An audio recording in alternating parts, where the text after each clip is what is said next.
Por ahí me gustaría aclarar, eh, porque ha pasado en otras consultas, mis respuestas tienen que ver con la modalidad de trabajo y la modalidad de enseñanza que tenemos nosotros en la unidad docente del Hospital Roque Sáenz Peña, inclusive teniendo en cuenta los temas o la forma en que nosotros encaramos la enseñanza de la obstetricia. Por eso lo quiero aclarar, porque pueden encontrar ciertas diferencias a lo mejor con lo que sus docentes de otras unidades docentes les han transmitido, o con lo que pueden haber llegado a tomar nota o a tener conocimiento en alguna clase teórica o seminario de otra unidad docente. Por eso lo aclaro. Si ustedes van a, como habitualmente, cada unidad docente toma examen a los alumnos que cursaron en esa unidad docente, lo que yo les digo es que las dudas que yo pueda evacuar con respecto a algunos temas puntuales, sobre todo con lo que tiene que ver con el trabajo de parto y parto normal, la respuesta que ustedes den en el examen traten de que se adecue a lo que su unidad docente les transmitió, porque si no pueden llegar a tener a lo mejor alguna dificultad con el docente, o salvo que, bueno, ustedes quieren argumentar algo que estén diciendo, y en ese caso, bueno, por ahí se puede establecer algún intercambio de opiniones interesante, ¿no? Que siempre es enriquecedor, pero por eso quiero advertir eso, que puede pasar que tal vez algún concepto de los que nosotros manejamos acá en esta unidad docente no coincida del todo con lo que ustedes tienen entendido o con lo que les han transmitido en otras unidades docentes.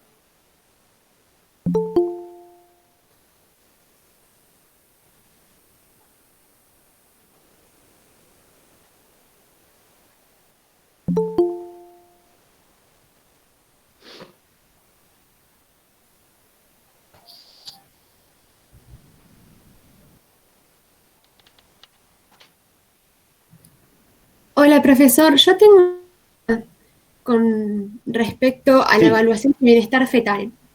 Porque dentro de lo que es la evaluación del bienestar fetal, que nosotros vamos a justamente evaluar no solamente el crecimiento, sino también la vitalidad fetal, dentro de todos los parámetros que tenemos que tener en cuenta, se habla del estudio de monitoreo fetal electrónico anteparto.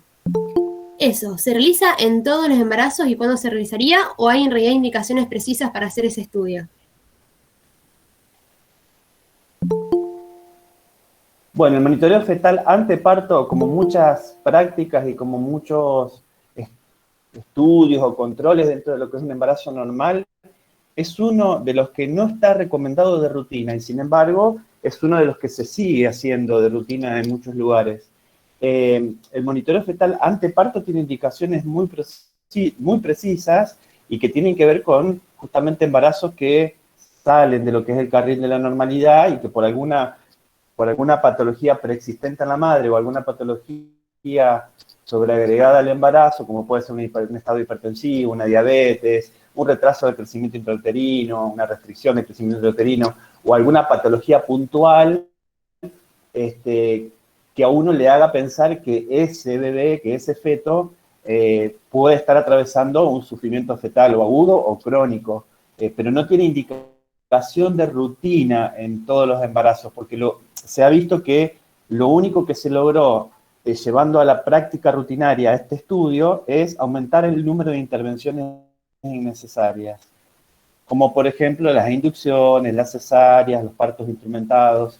O sea que, según la bibliografía y las recomendaciones, no habría que hacerlo de rutina, sino solamente en los casos en los que, por algún motivo, uno lo puede, digamos, puede justificar la necesidad de ese estudio. Profesor, con respecto, por ejemplo, a la enfermedad hemolítica gestacional, dentro de los métodos que se puede utilizar para diagnosticar el grado de gravedad de la anemia del feto, está la amniocentesis y la cordocentesis. ¿Eso tampoco se hace de rutina? No, no. La amniocentesis se dejó de hacer desde el momento en que empezó a utilizarse el estudio del Doppler de la cerebral media, el pico sistólico máximo de la cerebral media, que es, que digamos, hace un paralelismo con lo que era antes la curva de Liley. Cuando no existía la posibilidad de hacer el Doppler, o no se había, digamos, todavía perfeccionado esta técnica, lo que se hacía era una amniocentesis para obtener líquido amniótico.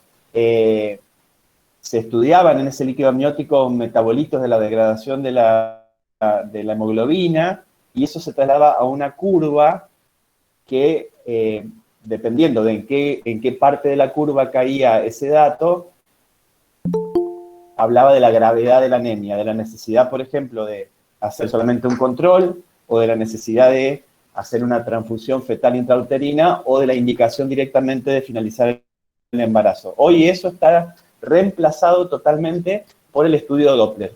El Doppler lo que hace, al estudiar la velocidad del flujo de la arteria cerebral media, establece el grado de anemia. Ustedes saben que por el fenómeno de Posee, cuanto más anemia hay y cuanto menos cantidad de glóbulos rojos y elementos formes de la sangre hay, mayor es la velocidad del flujo, digamos, llevado a términos así un poco más,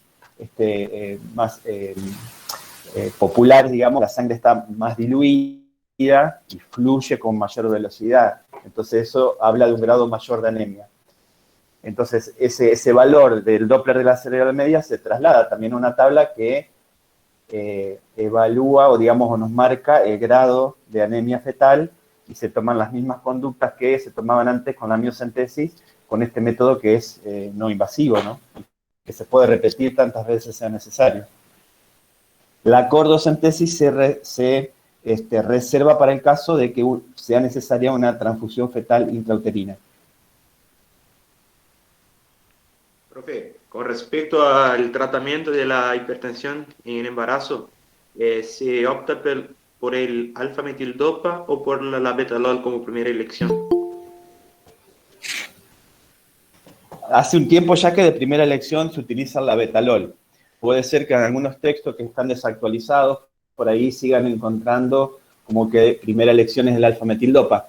La desventaja del alfa-metildopa es que tiene un periodo de latencia más prolongado, que a veces llega hasta 48 o 72 horas. O sea, si vos tenés una mujer con hipertensión, vas a tardar 48 a 72 horas en lograr un efecto normalizador o de descenso de la tensión arterial si usás el alfa-metildopa. En cambio, con el betalol, que es un beta-bloque selectivo, el efecto es inmediato. Por eso ya prácticamente en todos los servicios, el de primera elección es el labetalol.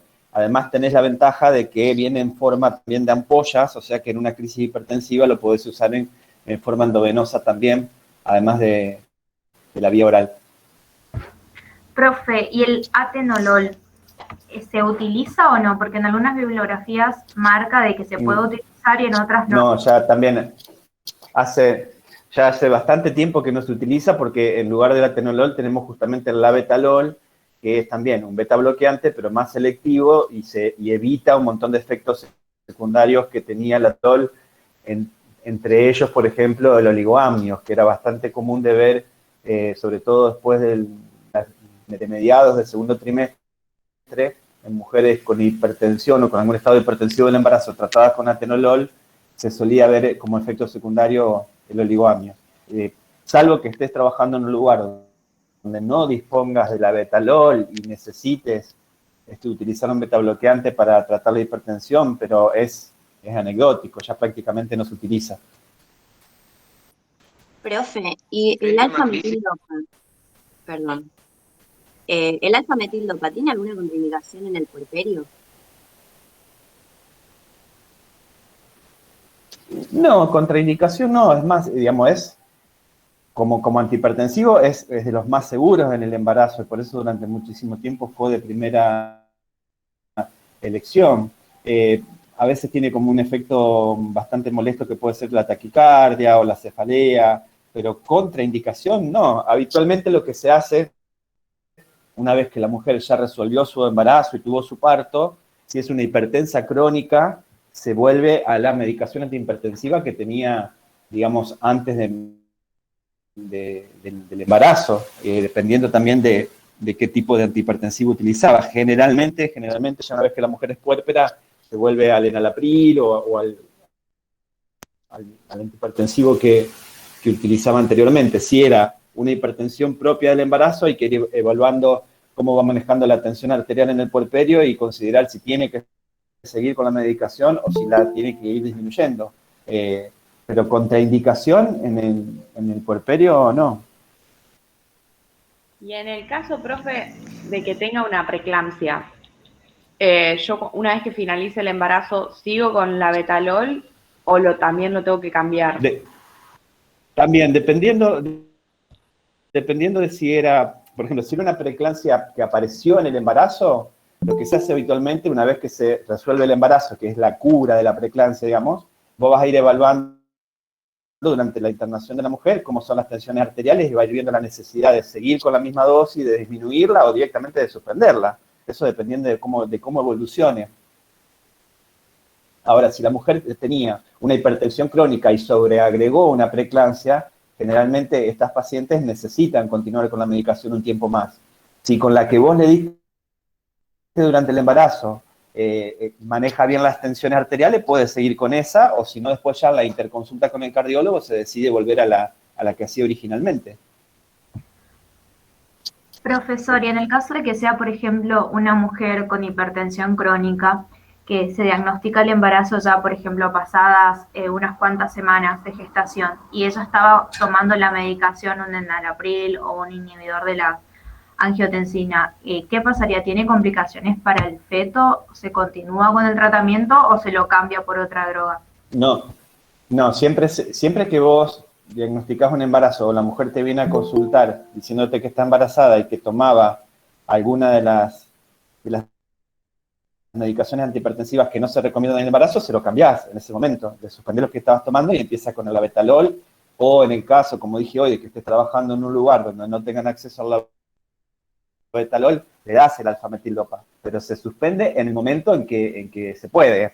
Lo ideal sería siempre que la mujer hipertensa crónica tenga la información de que hay determinados medicamentos antihipertensivos que no están recomendados en el embarazo y que, por lo tanto, si ella comienza la búsqueda de un embarazo, consulte inmediatamente en el momento de tener la sospecha de estar embarazada o el primer test de embarazo positivo, o inclusive hasta, en algunos casos es posible, en acuerdo con su cardiólogo, intentar cambiar la medicación antes de que se embarace.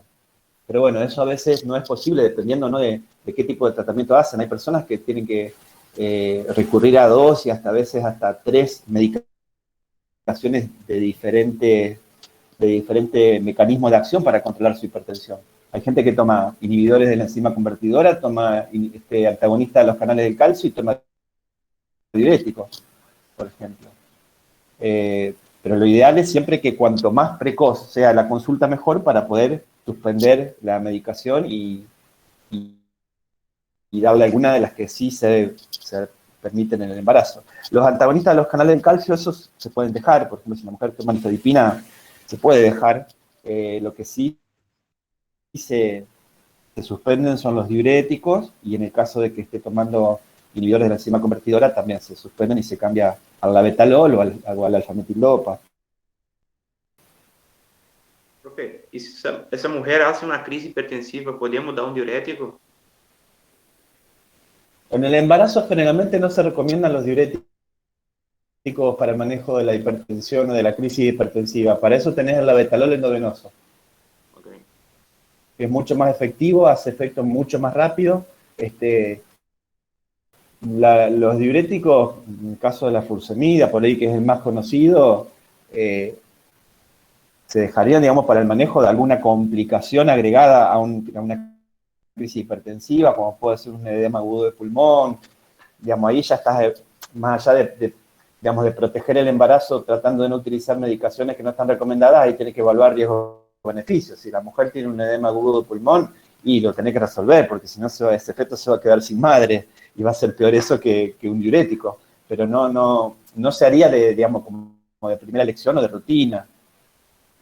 ¿Y la nifedipina? Existen también otros hipotensores endovenosos como la hidralacina, pero bueno, ya son, prácticamente no se utilizan, y de utilizarse hay que hacerlos en una unidad coronaria, con un monitoreo, hay que tener experiencia en el manejo, pero la betalol endovenoso se puede hacer con bastante seguridad. Y permite repetir la dosis bastante cantidad de veces hasta por lo menos descender la tensión arterial a una cifra que no ponga en riesgo la salud de la madre, ¿no? Uno lo que hace al tratar de bajar la tensión arterial no es curar la preeclampsia o curar el estado hipertensivo que tiene esa mujer, sino disminuir las cifras para evitar las complicaciones, ¿no? Porque una mujer con una crisis hipertensiva puede hacer la misma complicación que si no estuviera embarazada, o con la misma complicación que puede hacer un hombre, puede hacer una ACV, un infarto, una insuficiencia cardíaca. Profe, ¿y en qué casos se hace maduración pulmonar con glucocorticoides? Porque yo leí que es en todas las embarazadas con hipertensión arterial entre las 24 y 34 semanas, pero en una hipertensión inducida por el embarazo, ¿apenas la diagnosticás? ¿Lo haces? Mira, vas a encontrar distintas cosas dependiendo de los servicios, dependiendo de determinados estudios. Nosotros acá en la maternidad de Roque Sáenz Peña, hace unos meses actualizamos el tema porque salieron artículos que demostraban, digamos, efectos secundarios importantes en el feto y en la madre cuando se hace indiscriminadamente la maduración pulmonar fetal. Para nosotros, y por eso les repito lo que les dije al principio, ¿no? Esto tómenlo con pinzas y dependiendo del lugar donde ustedes hayan cursado, bueno, tomen lo que esa unidad docente les transmitió. Nosotros, por ejemplo, si no tenemos algún indicio de que el nacimiento es inminente, no hacemos maduración pulmonar fetal de rutina. No lo hacemos como decir, a ver, está protocolizado que toda amenaza de parto prematuro se madura, toda diabética gestacional se madura, todo estado hipertensivo del embarazo se madura. No, se madura si uno tiene algún indicio de que de que ese bebé va a nacer, ya sea porque tiene dilatación cervical que hace prever que va a ser bastante difícil frenar las contracciones, o tiene una preeclampsia grave que está poniendo en riesgo la salud o la vida del bebé o de la madre, y uno ya ve que es inminente la necesidad de indicar la terminación del embarazo, o hay algo que me está indicando que ese bebé no va a pasar más de 2 o 3 días intraútero, pero de rutina no lo hacemos, porque no es gratuito hacer un corticoide ni para la madre ni para el feto. Es una de las intervenciones médicas que más beneficio ha dado a nivel de la morbimortalidad neonatal. O sea, hay una gran diferencia entre aquellos bebés que cuando nacen prematuros recibieron maduración pulmonar fetal y los que no la recibieron. O sea, una intervención fantástica, pero como toda intervención hay que hacerla con criterio. Lo que se hace de rutina, uno dice esto, se hace así para todas iguales, y tiene indicaciones muy, muy, muy puntuales. Tiene que ver más con lo que son los controles de embarazo normal, con los estudios que se utilizan como screening para diagnosticar en forma precoz algunas alteraciones. Pero cuando ya estamos hablando de un caso clínico puntual, hay que ser como bastante criterioso en ese sentido e individualizar qué es lo que necesita esa mujer, que seguramente no va a ser lo mismo que necesita la otra o la otra o la otra. Por eso, en ese sentido, si bien los protocolos ayudan como a tener a tener así como puntos que hay que considerar para una correcta atención y para un adecuado abordaje, hay que adaptarlo a cada una, ¿tá? Entonces, maduración pulmonar de rutina, y no sirve porque se sabe que si vos hiciste la maduración pulmonar fetal y ese bebé termina naciendo en forma precoz, en forma prematura, digamos, va a tener un beneficio. Ahora, si ese embarazo resuelve esa complicación y se prolonga y nace un bebé de término, ahí es donde se ha observado que pueden haber efectos secundarios por esa maduración innecesaria que se hizo. Profe, ¿y en un HELP ahí hay tiempo para hacer una maduración o no? Y bueno, un HELP es una de las complicaciones más severas, por no decir la más severa tal vez, de lo que son los estados hipertensivos del embarazo. si vos ya venías indicando la maduración, y sí, te va a servir, pero muchas veces el HELP hace que uno tenga que tomar la decisión urgente de finalizar el embarazo, y si no lo habías madurado, no te va a dar tiempo de completar la maduración, porque la maduración hay que tener en cuenta que son 2 inyecciones con 24 horas de diferencia, que por lo menos hay que esperar entre 24 y 48 horas posteriores a la última inyección para que se vea el efecto beneficioso. Claro, no, entonces no. O sea que bueno, eso es relativo, dependiendo de la gravedad del HELP. A veces el HELP te va dando como indicios de que está apareciendo, y otras veces, así de repente, te encontrás con un laboratorio todo alterado, con las enzimas hepáticas por las nubes, con la mujer plaquetopénica, y con una crisis hipertensiva, con un Doppler alterado en el feto, y eso ahí no te va a dar tiempo de madurar. Profe, ¿cuáles serían los efectos secundarios de una maduración precoz? Innecesaria. Sobre todo a nivel de la función de las glándulas suprarrenales. Cuando vos haces corticoides externos, hay una inhibición de la función normal de las suprarrenales. Y eso, digamos, se puede ver en el posparto o en el nacimiento, digamos, si el bebé llegó a término. O sea, repito, si el bebé termina naciendo en forma prematura y la indicación de la maduración fue criteriosa, ahí se observa el beneficio. Pero si ese bebé siguió el curso de su embarazo y nació después como un bebé de término, ahí es cuando se han observado efectos secundarios. Es algo bastante reciente esto. Pero bueno, nos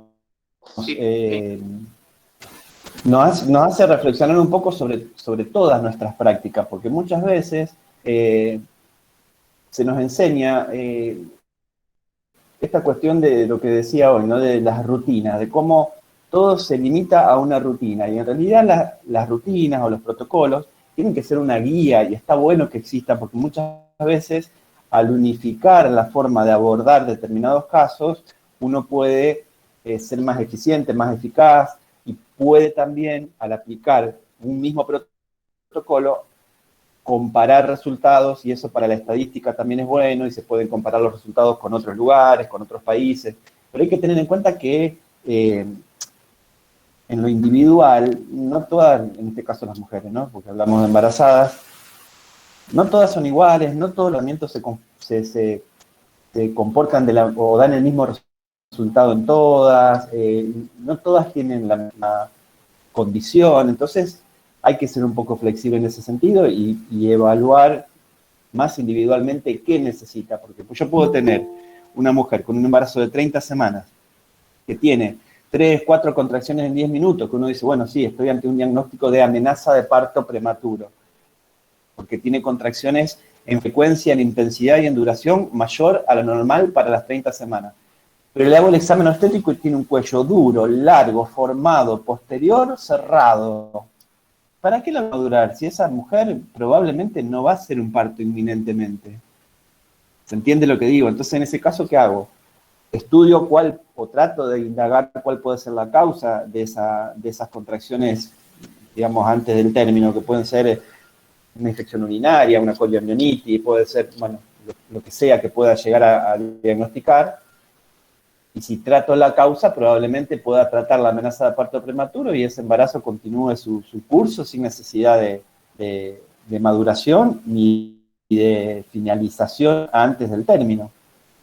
Ahora, si ese mismo caso yo le hago el examen obstétrico y esa mujer tiene un cuello blando, borrado, centralizado, tiene 2-3 centímetros de dilatación, bueno, en ese caso yo puedo prever que esas contracciones estaban haciendo ya su efecto sobre el cuello del útero, lo modificaron, ahí sí considero madurarlo, porque probablemente termine siendo un parto prematuro. Hola, profe, buen día. Y en el caso de la evaluación de la madurez fetal, ¿cómo la haces? ¿La haces por amniocentesis? No, eso también es prácticamente anecdótico. Ya en la práctica es muy raro que hoy en día se haga una amniocentesis para evaluar la maduración fetal. Si vos tenés la necesidad de indicar la finalización del embarazo por algún motivo que ponga en riesgo la salud del bebé o de la madre, si Si eran menos de 34 semanas, madurás, esperás 24 a 48 horas después de la maduración para que haga efecto y se finaliza el embarazo. Prácticamente no conozco que haya servicios que estén haciendo amniocentesis para confirmar la maduración pulmonar fetal. En el caso de que se decida hacerlo, se saca una cantidad determinada de líquido amniótico y se somete a determinadas pruebas, el test de Clemen, la relación mielina-estigmomielina, para evaluar el porcentaje de células naranjas, y todo eso permite una aproximación para evaluar la madurez. Pero si vos estás ante una emergencia y necesitas finalizar ese embarazo porque ese bebé está con alguna cuestión que complica su salud o por complicaciones en la salud materna, y probablemente no puedas postergar la finalización por más que la evaluación de la madurez del líquido te diga que no está maduro. Si tiene indicación de finalización, tiene indicación de finalización. No sé si me explico, si se entiende el concepto. Sí, profe, gracias. Profe, si tenemos que hacer una topólisis, ¿cuál es el fármaco? ¿La nifedipina o la tocilizumab como primera línea? No, hoy en día se utiliza como de primera elección la nifedipina, porque se vio que es la más eficaz, la que menos efectos indeseables tiene, de más fácil administración porque es vía oral. El inconveniente es que por ahí no es fácil de conseguir. Ahora, por ejemplo, acá en Rosario hay una farmacia que está haciendo la preparación magistral, entonces la Dirección de Farmacia de la Secretaría de Salud Pública ha conseguido que se elabore y disponemos, pero durante mucho tiempo no tuvimos. El atosiban es caro en relación a otros, entonces por ahí también en algunos servicios no lo compran, y estábamos recurriendo a los betamiméticos, digamos, que por ahí son los que más efectos indeseables tienen. La isoxuprina, por ejemplo, porque da hipotensión, da taquicardia, asociado a otros medicamentos puede producir todavía efectos secundarios más graves, entonces hay que manejarlo con mucho cuidado. Pero si uno dispusiera de todos, el de primera elección en este momento, en la mayoría de los estudios, el más recomendado es la nifedipina. Gracias, profe. Doctor, yo había leído que en el caso de no haberse podido hacer la maduración intraútero, bueno, ya sería de resorte del neonatólogo, pero hay preparaciones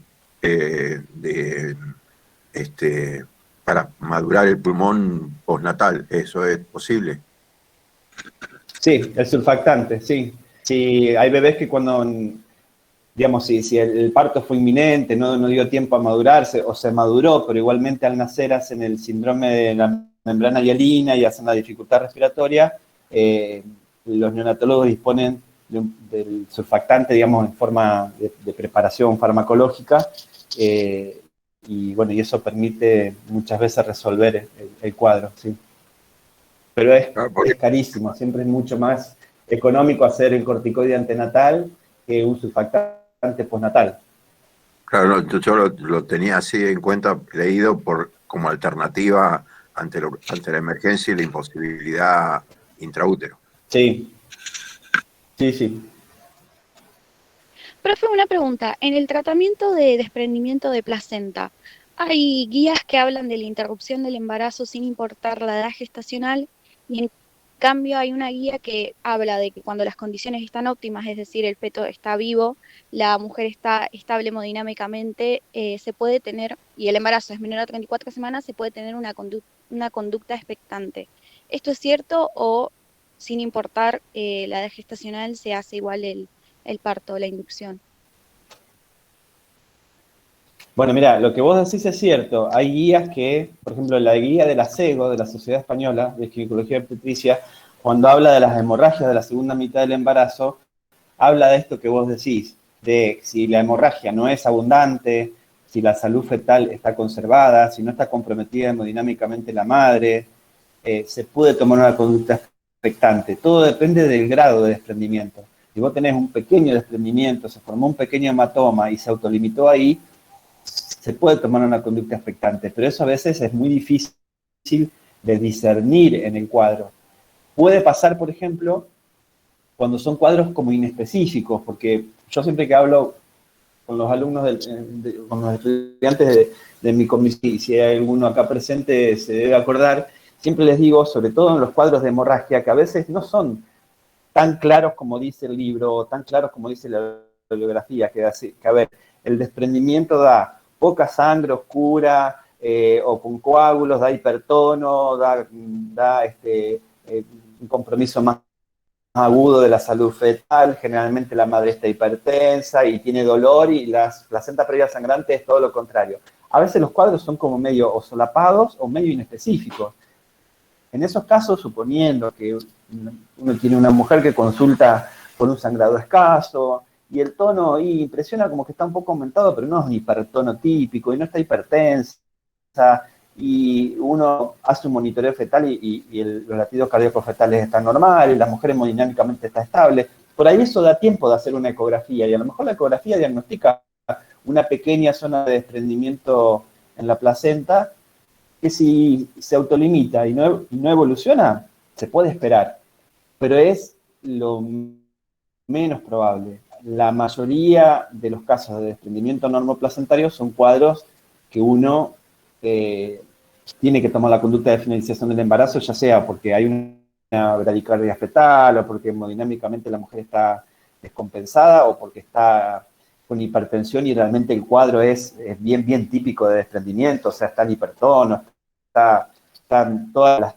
las características típicas del desprendimiento, y en ese caso es una emergencia, digamos. La conducta expectante se puede llegar a dar en casos muy limitados, y es la excepción prácticamente. Pero sí está descrito, es cierto. Profe, una consulta. En el control prenatal, Y es más frecuente por ahí en la placenta Chagas. previa sangrante. Sí. Perdón, la serología para Chagas en el control prenatal, quería preguntar si se pide de rutina y qué pruebas se piden, porque tengo entendido que tienen que ser 2 pruebas positivas de técnicas diferentes. Bueno, hoy cuando yo hablaba de lo que se hace de rutina o no se hace de rutina, los controles de embarazo normales son los que habitualmente más se benefician con algún esquema de rutina, porque entonces uno por ahí no se olvida de nada y no deja de tener en cuenta nada que pueda ser importante. El Chagas, en realidad, como es una enfermedad endémica de determinadas regiones, el pedirlo o no pedirlo está limitado a el lugar donde vos te estés trabajando. En Rosario, ¿por qué se pide? Porque tenemos y hemos tenido en su momento un alto índice de migración interna, de personas que vienen de regiones del norte, noroeste, donde el Chagas es una alta prevalencia. Entonces, por eso acá lo estudiamos, y habitualmente se puede llegar a encontrar alguna serología positiva para Chagas. Lo que vos decís es, para confirmarlo, habitualmente lo que se hace son 2 determinaciones por alguna de las técnicas de laboratorio diferentes, o sea, no 2 determinaciones con la misma técnica. ¿Qué técnica se usa? Eso lo determina el laboratorio de acuerdo a lo que tenga establecido ya como rutina. A veces utilizan inmunofluorescencia o el ELISA. Bueno, depende de lo que cada laboratorio decide como técnica. ¿Cómo?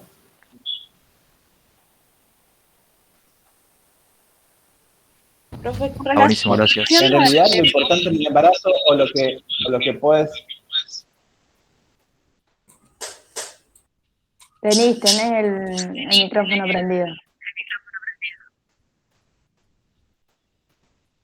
Lo importante del Chagas es que, digamos, la única forma que requeriría un tratamiento es un Chagas agudo, pero lo que uno habitualmente encuentra cuando hace los laboratorios de control del embarazo es la serología positiva, que me está hablando de un Chagas crónico. En esos casos, lo que uno hace es pedirle a la mujer un control con el cardiólogo por si tiene alguna cardiopatía chagásica, bloqueo de rama o lo que suele dar el Chagas, y bueno, y que se controle, porque muchas veces es es el embarazo en el momento en que una mujer puede llegar a saber que tiene serología positiva para Chagas.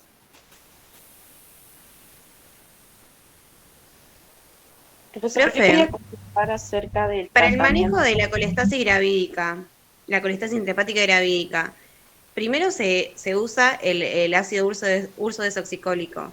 Si fracasa, hay uso colestiramina, y cuando fracasan esos dos, ¿se considera ahí recién fracaso terapéutico? Y en realidad, nosotros colestiramina no la usamos el ácido urso desoxicólico y solemos usar alguna difenidramina o algún antihistamínico para ayudar con los síntomas. La colestasis es uno de los temas que más, ¿cómo puedo decir? No me sale la palabra que quiero usar. No contradicciones, pero que sí, es un tema que está en constante revisión, porque ni siquiera he comprobado que el uso del ácido urso desoxicólico sea efectivo. Es una de las patologías donde por ahí uno indica lo que se recomienda, pero no hay seguridad de que sea efectivo. No hay tampoco, a ciencia cierta, se sabe cuál es el motivo por el cual puede terminar aumentando la mortalidad fetal. Hay muchas teorías, hablan de que podrían las sales biliares aumentadas provocar algún tipo de arritmia a nivel de la función cardíaca fetal. Otros dicen que las sales biliares también aumentadas en el líquido amniótico provocarían vasoconstricción de los vasos umbilicales y que eso podría dar hipoxia y sufrimiento fetal crónico. Teorías hay muchas, pero comprobado no hay nada. Nosotros habitualmente usamos el ácido urso desoxicólico, empezamos con las dosis más bajas, de 300 miligramos cada 12 horas o cada 8, se puede aumentar hasta cada 6 horas, dependiendo también del peso de la mujer. Solemos agregar algún antihistamínico, difenidramina generalmente, un comprimido de 50 miligramos cada 12 horas, y se va evaluando. Si las sales biliares descienden y la mujer mejora los síntomas, se trata de que llegue por lo menos al término. En algunos lugares hay protocolos donde ni bien el embarazo alcanza el término, a las 37 semanas, finalizan el embarazo. Nosotros no somos tan intervencionistas en ese sentido. Si la mujer mejora sus síntomas o los síntomas desaparecen y las sales biliares se normalizan y la función hepática está normal, esperamos que inicie el trabajo de parto espontáneo. Pero la colestasis es uno de los temas que más controversia, esa es la palabra que quería decir, no me salía, que más controversia genera, porque no hay nada demasiado claro en cuanto a la forma en que afecta la mortalidad y al tratamiento, y bueno, es bastante complejo a veces el manejo. Lo que sí es importante ante un cuadro que uno piensa que puede ser una colestasis es descartar otras causas de prurito o de alteración de las enzimas hepáticas, como puede ser una hepatitis, como pueden ser otras alteraciones de la función hepática. Profe, Muchas veces la mujer presenta respecto... síntomas típicos de colestasis y las sales biliares están normales. Entonces, bueno, también existen los pruritos gestacionales que no son colestasis, o sea que hay que tratar de hacer un diagnóstico correcto para no caer también en el sobretratamiento. Una duda respecto a vacunas, ¿puede ser? ¿Sí? En las embarazadas que ya estén correctamente, previamente inmunizadas con antitetánica y no haya pasado un lapso de 10 años todavía, ¿se les va a dar la triple celular igual en todos los embarazos? Mira, eso es lo que dice la recomendación del ministerio y es algo que también siempre nosotros nos planteamos, porque si la mujer tiene, por ejemplo, tuvo un parto hace un año o dos y tenía un esquema completo, ¿por qué? Pero bueno, es lo que está indicado desde la línea que baja el ministerio es esa. La triple celular se indica en todos los embarazos. Así la mujer ya ha estado vacunada el año anterior. ¿Cuál es la razón? La verdad que lo desconozco, pero es lo que indica el ministerio en cuanto a esquema de vacunación de embarazada. Lo que no se repite si tiene completo, por ejemplo, es el esquema de la hepatitis B. En ese caso no, si tiene una dosis o dos, se completa con la tercera, si tiene las tres, no se hace nada. Pero la triple celular sí recomiendan después de la semana 20, preferentemente alrededor de la semana 24, hacer una triple acelular. Profe, ¿no es para protección, Tal vez sea, protección neonatal de Bordetella pertussis? Exacto, eso es lo que iba a decir. Había leído por ahí en algún momento que en realidad no es tanto por el componente de antitetánica que tiene la vacuna, sino por el de la Bordetella. Profe. Acuérdense que la triple es tétanos, difteria y tos convulsa. Profe, una pregunta con respecto al sulfato de magnesio para prevenir las convulsiones. Lo que leí que tiene un margen terapéutico muy estrecho, entonces puede generar efectos adversos como hiporreflexia. En fin, ¿vos vas dosando la cantidad que hay en sangre o esperas a que haya una sobredosis y ir viendo con los reflejos? Porque por lo que se puede leí, dosar en sangre, pero no es lo que habitualmente se hace. Lo que habitualmente se hace es un control clínico estricto de una... Sí. No, es que eso leí que se puede hacer, pero lo Cuando que se hace se va viendo el mujer reflejo. indica. Exacto, habitualmente lo que se hace es un control estricto de la diuresis, porque en el contexto del uso del sulfato de magnesio, suponiendo que sea para, como decís vos, para prevenir una eclampsia, habitualmente hay toda una modificación de los líquidos corporales, de la cantidad de líquido que va al extracelular, al intravascular, hay toda una modificación que hace que muchas veces, a pesar de que sean mujeres que tienen una retención de líquido importante, esa cantidad de líquido importante que retienen no está en el intravascular, entonces no van a tener un buen ritmo de diuresis, incluso puede estar en oligoanuria y eso puede provocar la intoxicación, porque la vía de excreción del sulfato de magnesio es la urinaria. Entonces, una mujer a la que vos le indicás sulfato de magnesio tiene que tener un control estricto de la tensión arterial, por supuesto, frecuencia cardíaca, frecuencia respiratoria, porque el efecto secundario más grave del sulfato de magnesio es la depresión respiratoria, y se controlan los reflejos. ¿Por qué? Porque antes de llegar a la depresión respiratoria, lo que aparece habitualmente es una hiporreflexia que uno la puede controlar a través del reflejo patelar. Entonces, en ese caso, uno para confirmar un rango terapéutico por ahí que esté saliéndose de lo normal, le puede pedir un dosaje de sulfato de magnesio en sangre, un dosaje de magnesio en sangre, pero habitualmente el control es clínico. Y si hay una sospecha o estás confirmando una intoxicación, suponete que la mujer hace un paro respiratorio, se le hace una inyección endovenosa de gluconato de calcio, que es el antagonista, no es un veneno, es el antagonista del sulfato de magnesio. Pero es raro, mira, yo hace más de 20 años que hago obstetricia y nunca vi una intoxicación por sulfato de magnesio. Profe, y terminando la pregunta, vi que puede que se coloque una sonda Foley para ver la diuresis. En realidad, vos tenés que controlar la diuresis. Poner una sonda es bastante invasivo. Probablemente esté protocolizado así en la mayoría de los servicios. Nosotros, por ejemplo, si la mujer puede recolectar la orina en una chata y ponerla en un brocal, que tiene alguien que la está acompañando, a veces evitamos la sonda porque es bastante molesto. Pero en la mayoría de los casos se coloca una sonda de Foley para controlar el ritmo de diuresis. Buenísimo. ¿Y la dosis sería 6 gramos en bolo lento?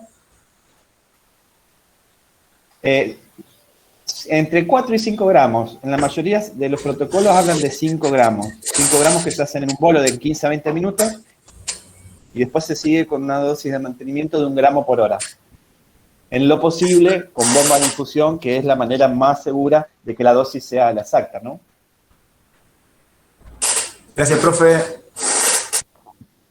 Profe, aún con respecto a la vacuna... Profe, una pregunta con diabetes gestacional. Aún con respecto a la vacuna, la de COVID, ¿cuándo se está administrando? La vacuna del COVID la están recomendando, pero a su vez en algunos estudios lo que dicen es que si la mujer le llega el turno para vacunarse y la vacuna que le estaría tocando sería la AstraZeneca, que por ahí es la que ha mostrado algunos secundarios un poco más frecuentes en algunos lugares y que incluso estuvo en algunos países de Europa suspendida para ser aplicada en personas menores de 60 años, lo que recomiendan por ahí es decirle a la mujer que si llegado el turno le toca la AstraZeneca, ver la posibilidad de que le coloquen otra o esperar que haya disponible otra que no sea la AstraZeneca. Eso es lo que están diciendo por ahora. Y en algunos lugares también lo que piden es una recomendación de los tetra para que se vacune o no se vacune, cosa que yo no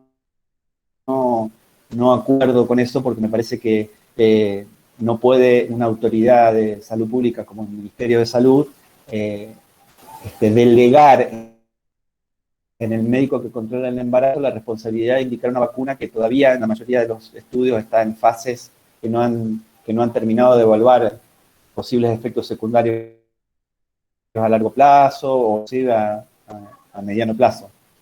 El Ministerio la recomienda, entonces si el Ministerio la recomienda, los vacunatorios la deberían aplicar por recomendación del Ministerio y no exigirnos a nosotros, y esto lo digo porque me pasó esta semana, que nosotros avalemos con una indicación la colocación de una vacuna. Yo lo que le digo a las mujeres, en este momento estoy controlando, que estamos haciendo control de embarazo, es lo siguiente: la vacuna para el COVID, en el embarazo, el Ministerio la empezó a recomendar este año porque se vio que esta segunda ola afectó mucho más a embarazadas que la primera ola o que la ola del año pasado. Entonces, tanto la Sociedad de Terapia Intensiva como otras sociedades empezaron a recomendar que se diera en el embarazo. Yo lo que les digo es que queda a criterio de cada una la decisión de aplicársela o no, y que en lo posible, si les toca la AstraZeneca, que posterguen la aplicación. Pero es una decisión que tiene que tomar cada mujer con la información correcta. Claro, ¿se está recomendando que sea en el segundo trimestre o no? ¿Se puede aplicar en el primer trimestre también? En cualquier momento. No hay distinción de trimestre, porque tenemos mujeres que están iniciando el control, otras que están en el segundo trimestre y mujeres que están ya a punto de parir. O sea, no hay una discriminación con respecto a la edad gestacional del embarazo. Dale, gracias. ¿Qué tal, doctor? Buen día. Profe, yo tengo una pregunta sobre inmunización. Dos preguntas. Sí. La primera es, aparte de que la mujer sea RH negativa y no esté sensibilizada, para darle la gamma-globulina, ¿hace falta que tengan los factores sensibilizantes como hemorragias, cesáreas, o a toda mujer le vamos a dar la gamma-globulina? Bueno, en realidad la recomendación del Ministerio de Salud de la Nación, que tiene ahí un flujograma bastante clarito y específico, dice que toda mujer RH negativa entre la semana 28 y 32 del embarazo tiene que recibir una dosis profiláctica de inmunoglobulina anti-D, porque se ha visto que es un periodo de la edad gestacional en el que aumenta el riesgo de sensibilización. Hay muchas teorías al respecto de por qué puede sensibilizarse una mujer en esa edad gestacional si no tuvo alguna instrumentación, si no tuvo una hemorragia, si no tuvo una cirugía, pero bueno, en definitiva es lo que recomiendan. Hay otros estudios que dicen que esa inmunoprofilaxis que se hace entre la semana 28 y la 32 no tiene demasiado asidero científico, no tiene demasiado sentido, entonces como además es una medicación muy cara, no se está haciendo. Lo que pasa, por ejemplo, en Secretaría de Salud Pública de Rosario. Nosotros acá llegó una directiva hace un par de años donde nos dijeron que la gamma-globulina anti-D no se iba a aplicar más entre la semana 28 y 32 de embarazo como profilaxis. Se iba a hacer exclusivamente en el posparto, en el caso de que el bebé sea positivo, o ante alguna situación como una hemorragia, o una cirugía, o alguna instrumentación que pueda provocar la sensibilización. Profe, en el caso de que la prueba de Coombs directa que se hace al recién nacido sea positiva, yo tenía entendido que la mujer está sensibilizada y como que no se hacía nada, pero usted dice que recién en ese caso se hace. Se hace si la mujer es RH negativa, tiene un Coombs indirecto durante el embarazo negativo, el bebé nace, es RH positivo con CUNS directo negativo, ahí se hace. ¿Entiendes? Cuando el bebé es positivo y tiene un CUNS. Si el CUNS da positivo, lo que va a hacer el servicio de medicina transfusional es ver por qué es positivo. El CUNS puede ser positivo no solamente por el antígeno D, puede ser positivo porque la mujer está sensibilizada a algún otro antígeno que no tiene incumbencia o que no es clínicamente importante, que no produce enfermedad hemolítica grave, por ejemplo, y en ese caso la inmunoprofilaxis hay que hacerla igual. Vos con la inmunoprofilaxis lo que estás previniendo es sensibilización por el antígeno D solamente. Por ahí un montón de otros antígenos que pueden dar sensibilización. ¿Se entiende? Pero entonces hoy en Argentina se sigue haciendo entre las 28 y 32. En realidad, el Ministerio de Salud de la Nación sigue recomendando, eso no lo ha cambiado, que entre la 28 y la 32, si la mujer es negativa y tiene un CUNS indirecto negativo, hay que hacerle un partogama. Partogama es el nombre comercial por ahí más común. A nivel, por ejemplo, de salud pública municipal, esa dosis no se está indicando. Se está esperando directamente a que nazca el bebé y si es positivo, ahí se le indica. Perfecto, gracias. Yo quería consultar acerca del tratamiento de sífilis. Sé que es penicilina, pero ¿qué pasa en la mujer que es alérgica? ¿Se desensibiliza o no? Sí, en realidad la indicación es desensibilizarla.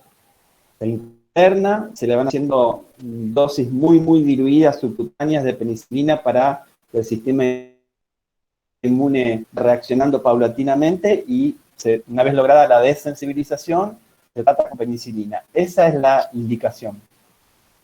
Y, profe, con relación al VIH, según la bibliografía, se pide primero ELISA en el primer control y luego si es que es positivo Western blot. ¿Se sigue haciendo de esa manera o después pasa al Western blot? Dependiendo, eso depende de los laboratorios. Hay laboratorios que disponen de reactivos ya de tercera o cuarta generación que directamente hacen PCR o hacen algún otro tipo de técnicas. Eso no depende de lo que vos pidas. Vos pedís serología para HIV y depende de dónde estés trabajando y de qué protocolo tiene ese laboratorio para hacer el screening, es lo que te van a hacer. Ah, bueno. Pero habitualmente se usa alguna técnica como el ELISA, que es muy sensible, pero no es tan específico, y de dar positivo se confirma con uno específico. Pero bueno, por ahí hay laboratorios que disponen de otros recursos y hacen directamente pruebas más específicas. Profe, con respecto al citomegalovirus, ¿se utiliza el ganciclovir o todavía no está aceptado? Se escuchó todo distorsionado, ¿no? ¿Puedes repetir? Consultaba que en el caso de que la paciente tenga citomegalovirus en una fase aguda ¿se utiliza el ganciclovir o todavía no está indicado usarlo? No, habitualmente el citomegalovirus no se trata en el embarazo. Una vez que nace el bebé se controla pero no, tratamiento durante el embarazo, no. Hola, profe, buen día. Yo te quería preguntar del HIV, la indicación de la cesárea. Yo tenía entendido que era siempre, pero después leí que se hace a partir de las 1000 copias con la carga viral. ¿Cómo es el tema ahí? Cuando la embarazada tiene menos de 1000 copias en la semana 36, se puede, en lugar de indicar una cesárea, intentar una inducción de parto en la semana 39, entre la semana 39 y la 40. Hay algunas disposiciones nuevas de hace poco tiempo, sobre todo a partir de que con estos nuevos esquemas de tratamiento y estas nuevas combinaciones de drogas, muchas personas que tienen, que son HIV positivas, tienen carga viral indetectable. En ese caso se podría inclusive evitar el uso de la ZT durante el trabajo de parto para disminuir la transmisión vertical. No está todavía así como una indicación tajante, es una recomendación, o sea, podría uno optar por no hacer la ZT si esa mujer en el momento del trabajo de parto tiene carga viral directamente no detectable. pero no siempre el HIV es indicación necesaria. Profe, y en el caso de una paciente con rubiola, o sea, una paciente susceptible a rubiola, que estuvo en contacto con un niño que fue diagnosticado de rubiola y la mujer es susceptible, ¿qué pasaría? Y en realidad no se puede hacer demasiado más que darle pautas de alarma, y si presenta algún indicio de cursar la enfermedad en forma aguda, se podría plantearle el uso de la gamma globulina hiperinmune. Pero lo ideal es que si una mujer decide la búsqueda de un embarazo y no está segura de haber tenido rubiola y no está vacunada, es que se vacune antes, ¿no? Hoy en día es raro que haya alguna mujer sin vacunarse porque se hizo una campaña en el año 2006 y bueno, y siempre se está reforzando el tema de sarampión y rubiola en la cuestión de vacunación. Profe, la vacuna se coloca... Otra cosa que se puede hacer es, suponete que la mujer tiene dudas, tuvo un contacto con... Se suele dar en el caso de mujeres que trabajan con chicos, ¿no?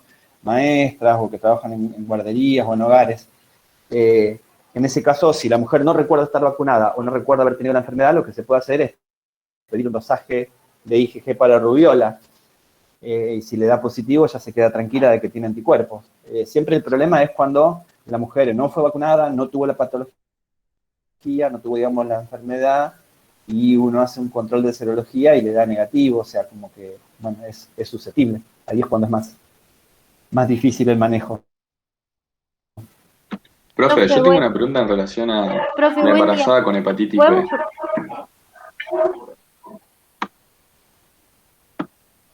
Sigo, bueno, la embarazada con hepatitis B, en la guía figura como que no está contraindicado el parto vaginal. Y quería preguntar por qué, si tengo también que en la misma guía que el 95% de la transmisión es intraparto en la hepatitis B. Quería preguntar eso. No, la verdad es que no sé de qué guía lo sacaste.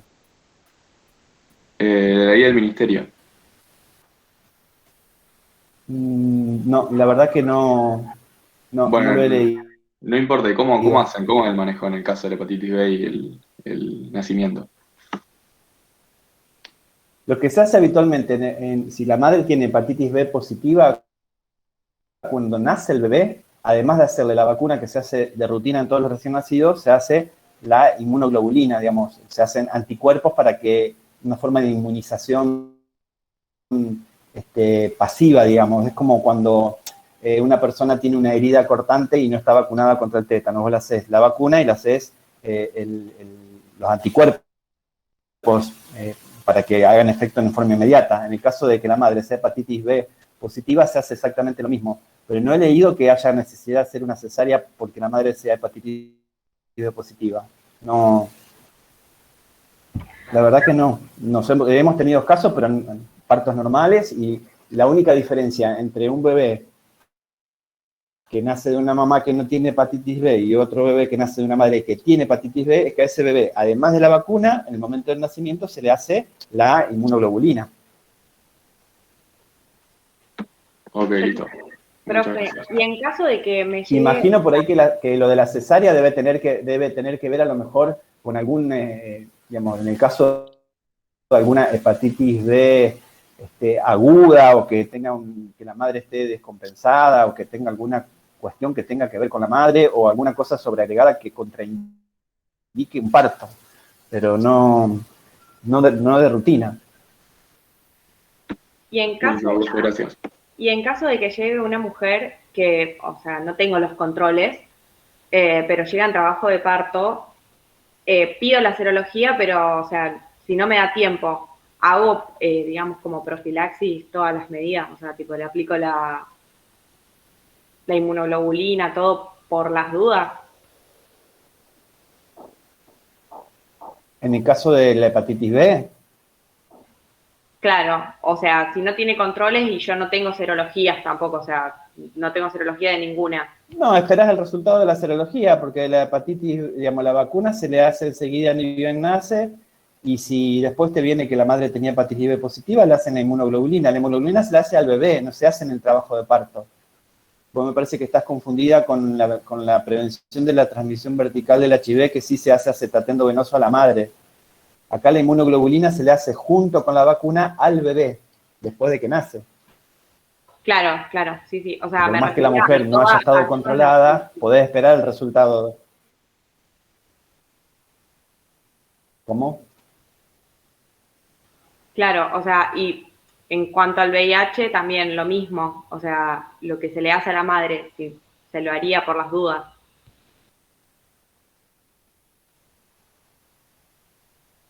No, no se hace por las dudas. Lo que se le hace es pedirle a la madre un test rápido de HIV, que demora minutos.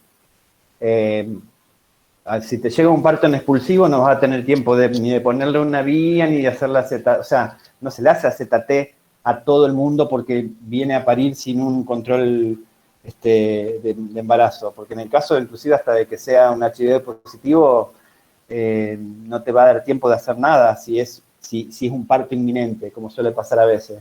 Y si está en trabajo de parto, 5, 6, 7 centímetros de dilatación, y no tiene controles, en 15, 20 minutos tenés el resultado de la BDRL y del test de HIV rápido. Y eso te da tiempo de hacer la profilaxis si hace falta. Profe, yo quiero hacer una consulta de diabetes gestacional, ¿puede ser? Sí. Del tratamiento, tengo que...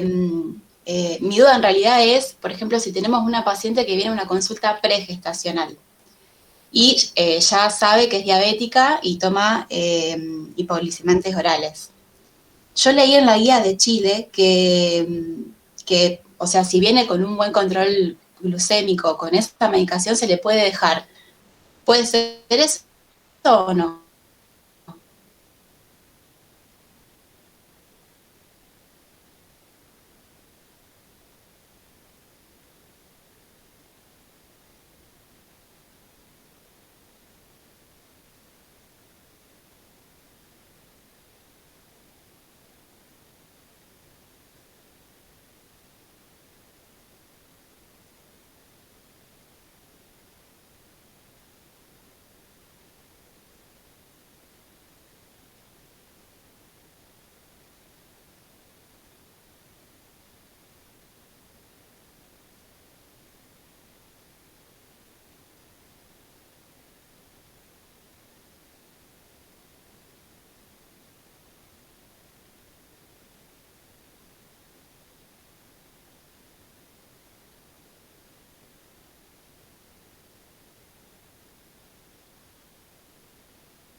Se ha dado una fructosamina, un buen control de la función renal, y si todo eso está en orden, empezar con la profilaxis del ácido fólico y empezar la búsqueda del embarazo.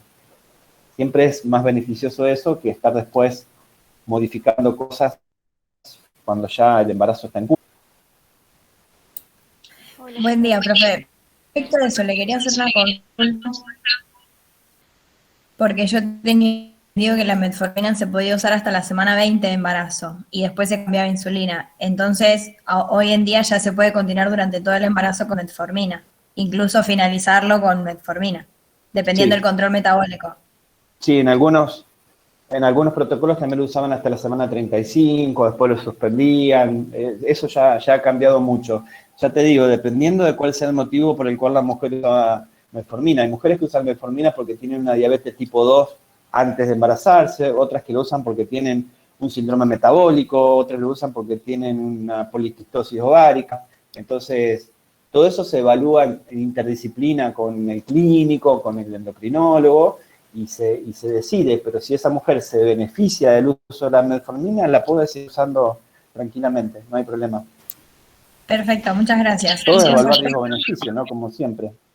Profe, tengo una duda. Profe, Respecto de la utilización de la insulina en la diabetes gestacional, porque básicamente el mecanismo es la resistencia de de los receptores, así que no entiendo por qué ese tratamiento. ¿Cómo? Perdón. No entiendo por qué el tratamiento, el gol estándar de diabetes gestacional es la insulina, porque el mecanismo es por la resistencia de la misma, o sea, no me parece más lógico la utilización de la metformina.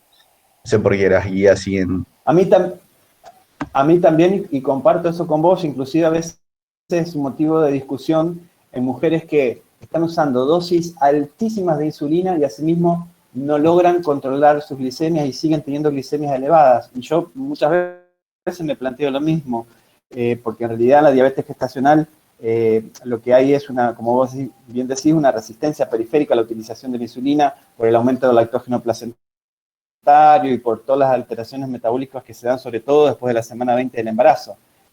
Pero bueno, muchas veces, si bien es cierto que muchas mujeres por ahí son bastante resistentes al efecto de la insulina, hay otras que muy bien al efecto de la insulina. Y hay muchas cosas en la fisiopatología que todavía no están del todo claras. Entonces, por eso es que se sigue utilizando como gold estándar, como decís vos, la insulina. Y porque además, la insulina humana, si bien es en la forma farmacéutica se hace a través de recombinación genética, es lo más fisiológico, entre comillas, a diferencia de la metformina, que es una droga, por ejemplo, ¿no? Que no es algo que naturalmente produce el organismo.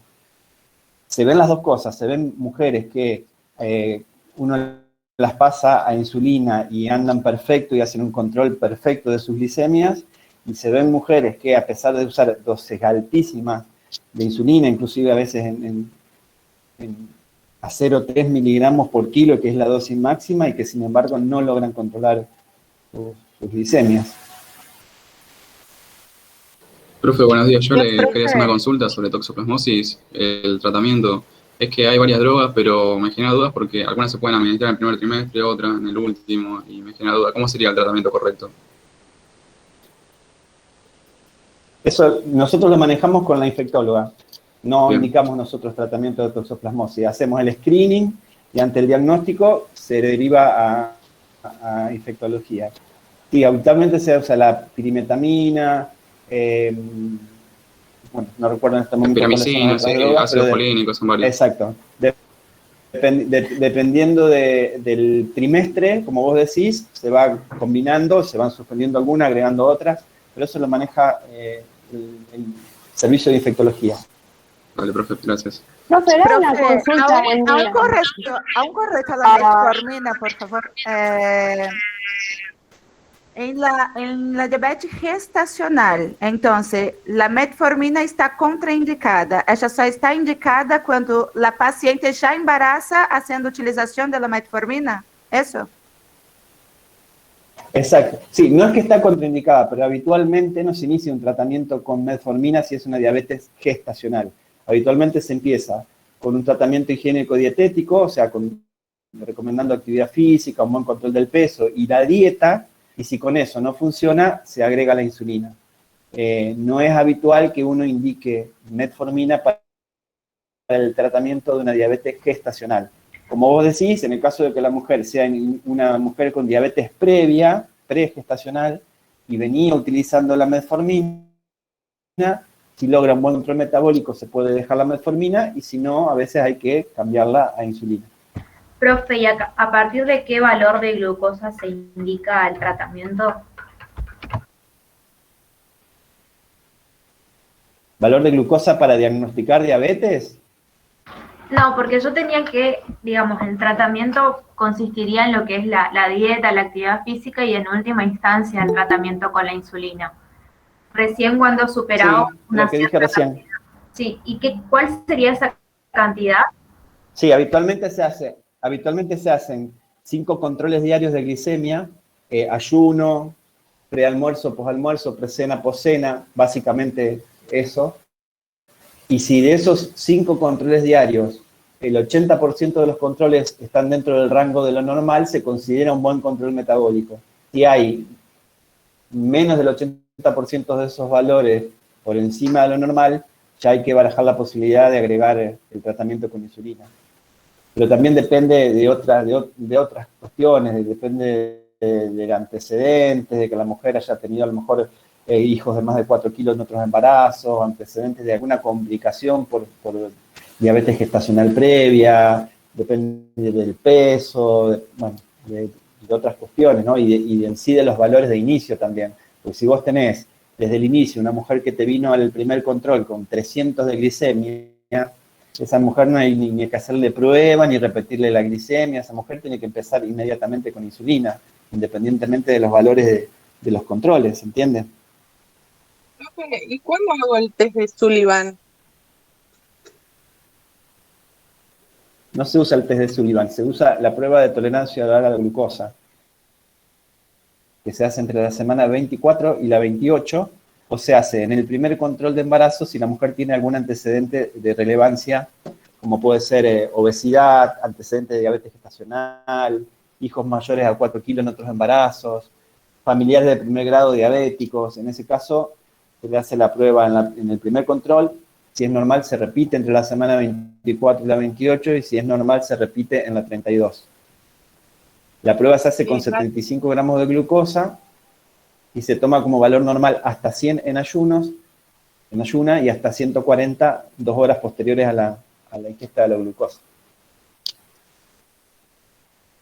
¿Y estaría bien decir que la insulina se comienza a dar como NPH una vez por día? Sí, se trata siempre de administrar la insulina en la menor cantidad, en la menor frecuencia posible, sobre todo porque, bueno, la mujer tiene que aprender a inyectarse, pincharse, medirse la glicemia. Habitualmente se hace cuando los valores no son no están tan alterados, se suele hacer una sola dosis, bedtime, que se llama, que es antes de dormir a última hora, y eso ayuda a corregir las glicemias de ayuno y del prealmuerzo. Si hace falta, a veces se agrega alguna dosis en ayuna o precena. Eso se va manejando de acuerdo a cuáles son los valores de glicemia que la mujer va teniendo alterada. Pero en la práctica casi siempre se inicia con una dosis bedtime. Perfecto, gracias. Y se usa así la insulina humana NPH. A veces la insulina corriente se reserva para hacer alguna corrección puntual, digamos, una corrección pre-almuerzo o pre-cena, pero lo que más se utiliza es la NPH. Doctor, ¿qué tal? Buen día. Si estamos en presencia de una embarazada y contratamos BIP2, No se escucha nada. No escucho. ¿Ahí se escucha? Un poco mejor. ¿Hola? ¿Ahí sí? Sí, bajito, pero sí, te escucho. Bueno. Si en una embarazada se contrata la presencia de BIP2, ¿cuál sería la conducta a seguir?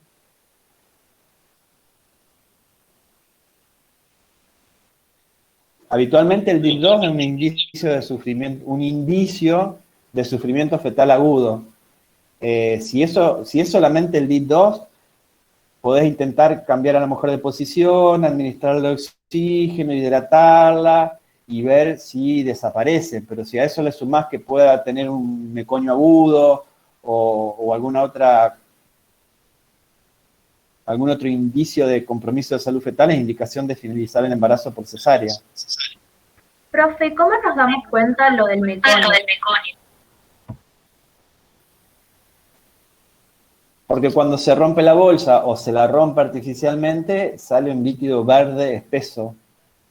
El líquido amniótico normalmente es bien líquido, puede ser clarito, puede ser como amarillento o apenas un color verde clarito, que sería el color normal o de un meconio diluido que no tiene ninguna trascendencia, pero el meconio agudo es algo bien espeso. El libro dice como puré de arveja, pero en realidad es como un moco verdoso, pastoso. Eso es meconio agudo. El meconio, digamos, el único signo fehaciente de sufrimiento fetal es el pH, pero digamos, es algo que habitualmente no se hace, no le estamos poniendo un catéter en el cuello cabelludo a cada bebé para medir el pH en el trabajo de parto. Entonces uno toma indicios indirectos, como pueden ser los BIP2, o como puede ser el meconio agudo, y más si están los dos presentes, tienen una alta sensibilidad para diagnosticar un sufrimiento fetal, o como se suele decir ahora, un bienestar fetal no asegurado.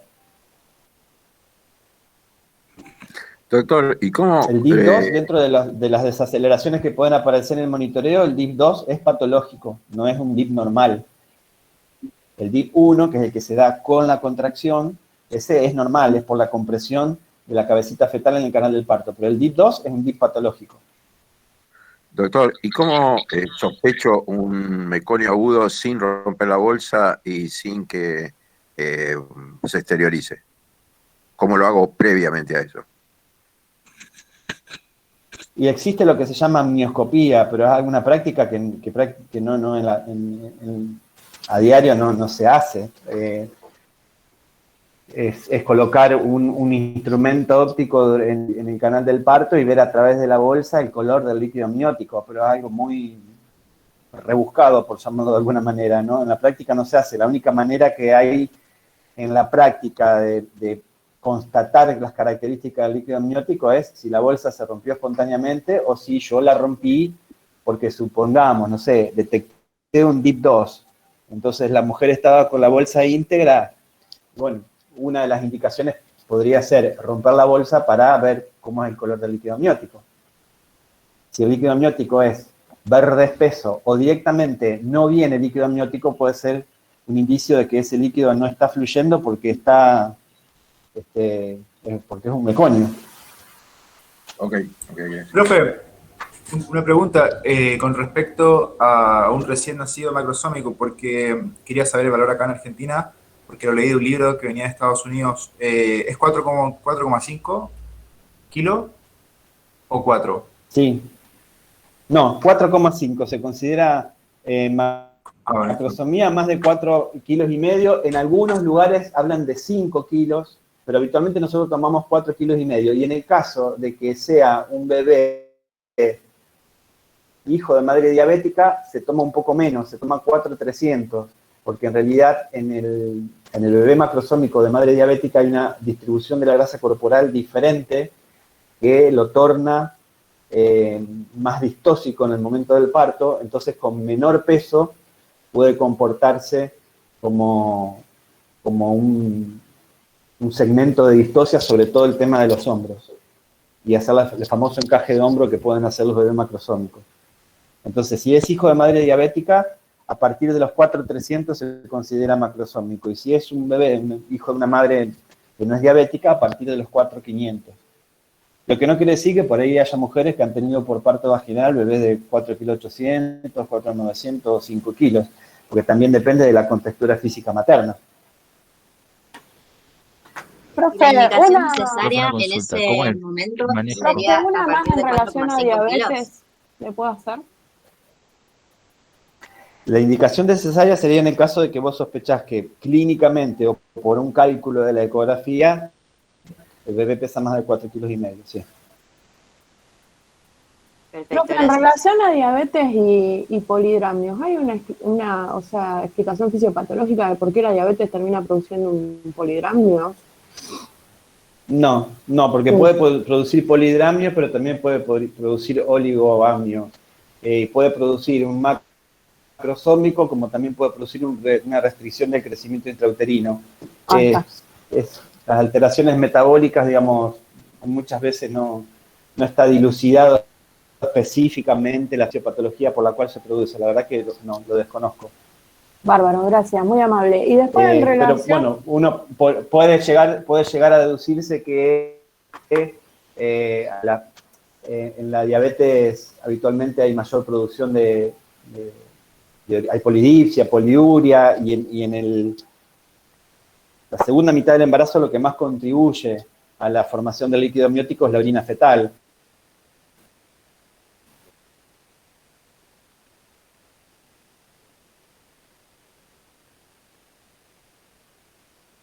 Podría pensarse algo por ese lado, pero en realidad... O sea, que hacemos en el control prenatal. De las varias cosas que hay, ¿qué es lo que más usamos? Usamos el estudio de la frecuencia cardíaca. Porque yo tengo, digamos que tenemos los movimientos fetales, el non-stress test, la prueba de tolerancia a las contracciones, que no sé si está en uso, entre otras cosas. Entonces quería saber, digamos, o sea, qué era lo que utilizamos más generalmente.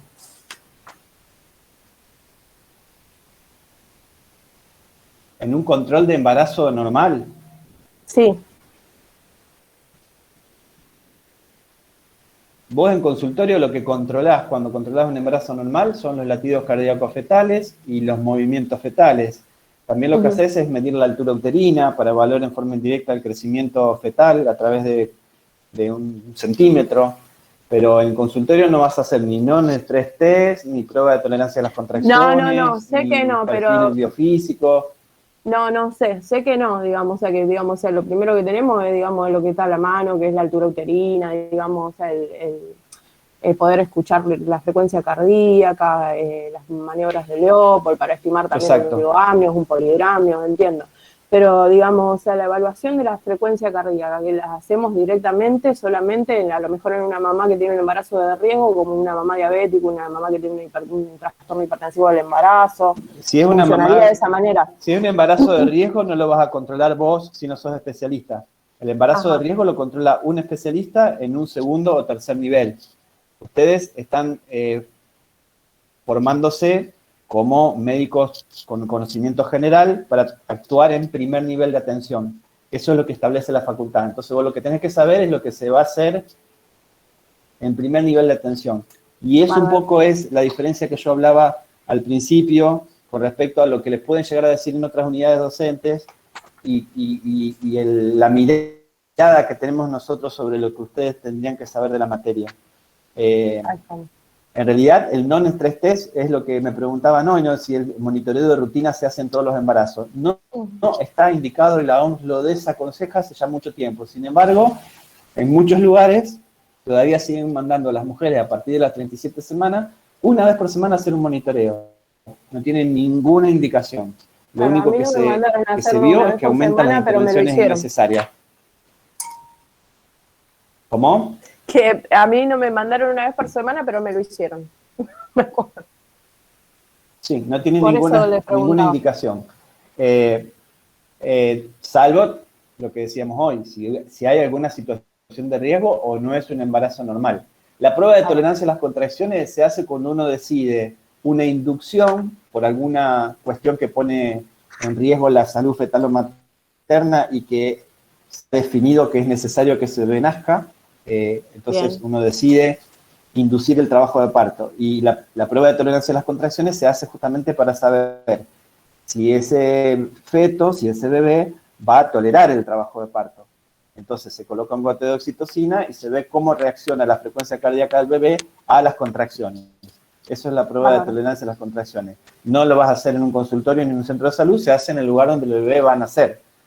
Y el perfil biofísico ya es otro estudio un poco más complejo que evalúa la cantidad de líquido, los movimientos fetales, los movimientos respiratorios, la frecuencia cardíaca fetal, el tono fetal. También se hacen embarazos que tienen algún riesgo mayor a lo que es un embarazo normal. Bueno, gracias. Profe, una consulta que recién habló usted del DIP fisiológico, que era el DIP 1. ¿Puede ser también que el DIP umbilical también sea fisiológico?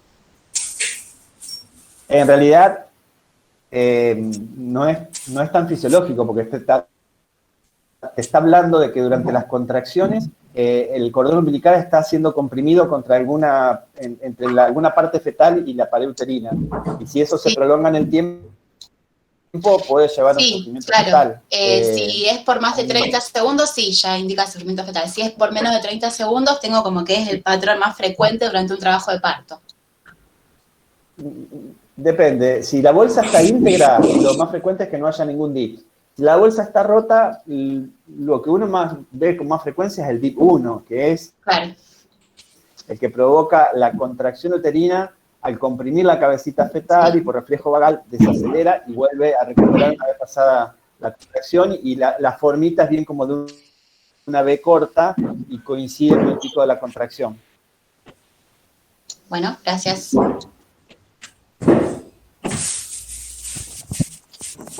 Profe, tengo una Perdón. Sí. Profe, una consulta más y tengo que dejarlo porque tengo consultorio. Bien, en una paciente que llega a, digamos, de 34 semanas sin controles prenatales previos, ¿cómo sería la forma de actuar, digamos? ¿Qué es lo que más tenemos que prestar atención? ¿Pero llega como un trabajo de parto o llega...? No, llega a una consulta por control, pero antes se hizo un solo control, por ejemplo. Y en el medio se olvidó de controlarse.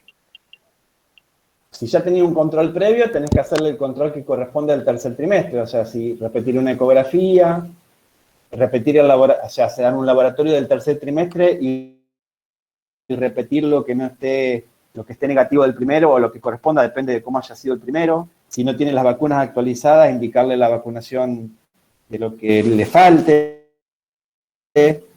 Digamos, tratás de adecuar ese control a todo lo que no se hizo antes. Bárbaro, gracias.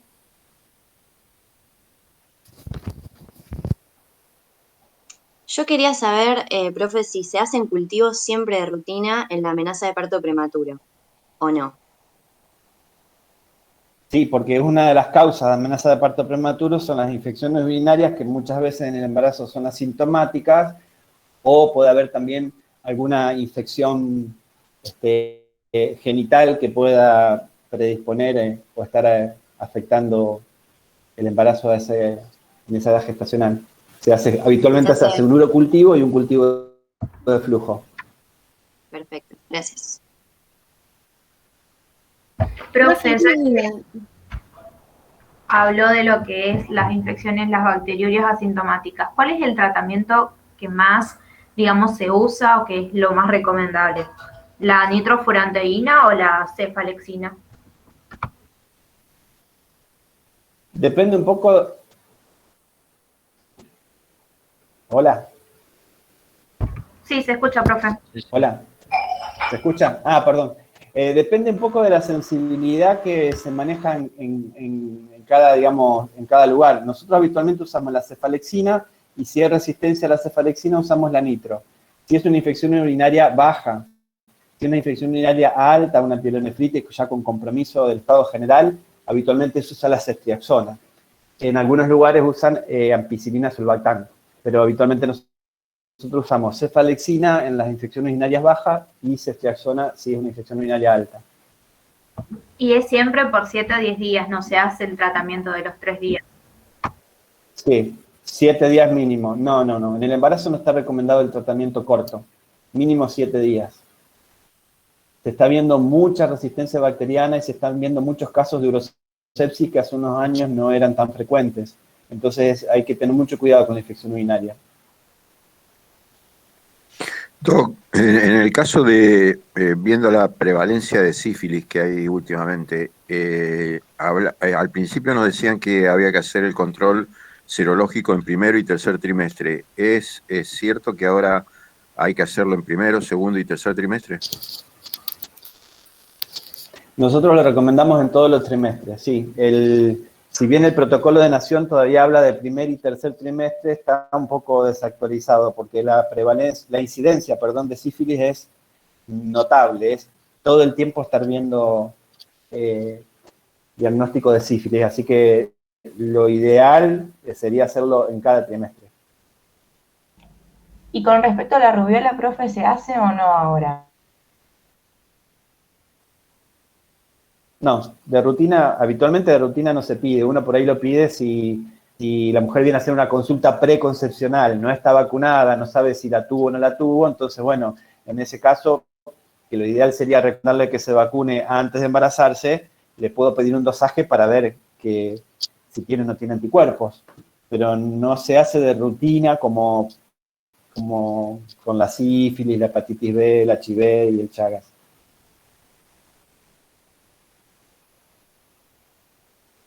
Gracias. Bueno, chicos, lamento el poquito tiempo que tuve hoy, pero no tenía otra manera de acomodarme otro día y... Gracias, profe. Ya tengo consultorio. Gracias. Muchas gracias. Mucha suerte para todos los que rindan. Gracias. Chao. Chao. Gracias, doctor. Chao. Gracias, profe.